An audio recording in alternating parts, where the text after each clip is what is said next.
High, this is দুর্বা আর সুনিধি চৌহানের কনসার্টে যাওয়ার পুরো স্টোরিটা এ টু জেড এখন শেয়ার করব। এটা হলো আমার লাইফের প্রথম বড় কনসার্ট। এই কনসার্টের টিকিট আমাকে 1.5 মাস আগে স্পন্সর করা হয়। কনসার্টটা নিয়ে প্রচুর এক্সাইটেড ছিলাম, বাট এত ভালো এক্সপিরিয়েন্স নিয়ে আমি ফিরবো সেটা কখনো ভাবিনি। কনসার্টের জন্য আমি ড্রেসটা চুজ করি আর এই ড্রেসটা নেওয়া জারা থেকে। এখন বাজে 5:35, I am on my way. আমার প্রচন্ড লেট হয়ে গেছে already. Sunidhi Chauhan is very punctual. 7টা মানে 7টাতেই কনসার্ট শুরু করে, আমি সব জায়গায় দেখেছি। এই কনসার্টটা হয়েছিল কলকাতার অ্যাকোয়াটিকা গ্রাউন্ডে। ওখানে আমি জাস্ট পৌঁছাই 3 মিনিট আগে। ওখানে পৌঁছে বক্স অফিস থেকে আমরা ফ্যান পিটের ব্যান্ডস কালেক্ট করি, যেটা ছাড়া তোমাকে কনসার্টে ঢুকতে দেবে না। ফ্যান পিটের টিকিট প্রাইস ছিল 10,000 ইচ। আমি এর আগে প্রচুর ভিডিওতে দেখেছি কনসার্টসে যারা যায় এরকম হাতে ব্যান্ডস পরে, অ্যান্ড এটা আমার ছিল প্রথমবার, মায়েরও ছিল প্রথমবার। ফ্যান পিট গ্রাউন্ডে ঢোকাও সারা আর দিকে শুরু হয়ে গেছে প্রোগ্রাম। আমি তো প্রথমে বুঝতেই পারিনি। তারপরে দিয়ে একটা গ্র্যান্ড এন্ট্রি হলো সুনিধি চৌহানের, যেখানে কেবিলে করে জাস্ট ওপরে একদম উঠে গেল। আর এটা এত সুন্দর ভিজুয়ালি ভালো ছিল দেখতে, লিটারালি আমার গায়ে কাটা দিয়ে উঠেছে, বিকজ আমি কখনো এরকম টাইপের কিছু দেখিনি লাইভ। একটা পুরো সিনেমা দেখছিলাম লাইভ, সামনে মনে হচ্ছিল।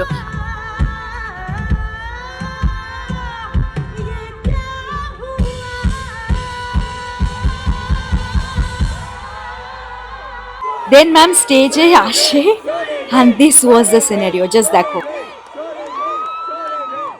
Crazy.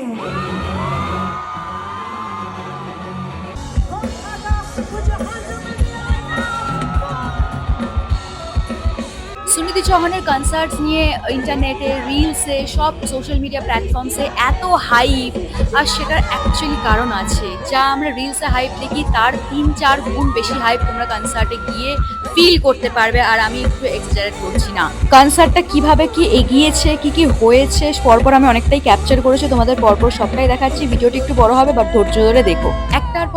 একটার পর গান সুন্দর স্পন্টেনিয়াসলি ধরে নিচ্ছিল, আর এত স্মুথ সবকিছু ছিল, দেখতে অসাধারণ লাগছিল। তোমরা যারা কলকাতা থেকে আছো জানো এখন কি গরম পড়ে গেছে অলরেডি। তার মধ্যে যখন একটা গ্যাদারিং হয় সেখানে আরো কত সাফোকেশন হয়, গরম হয়। চারিদিকে স্টেজের লাইটসে ভর্তি, এই দিক থেকে ওই দিক, স্টেজের প্রান্তে এক প্রান্ত থেকে আরেক প্রান্ত যাচ্ছে, আর তারপরে সুন্দর পরপর একটা করে গান করছে আর তার সাথে নাচ করছে। নাচের বিষয়টা আমি বলি, সুনিধি চৌহান শুধু সিঙ্গার না, উনি একজন প্রপার প্রফেশনাল ট্রেন ডান্সার, এরকমই ঠিক আমার মনে হয়েছে। সুনিধি চৌহান একটা রেভলিউশন এনেছে ইন্ডিয়ান কনসার্টসে।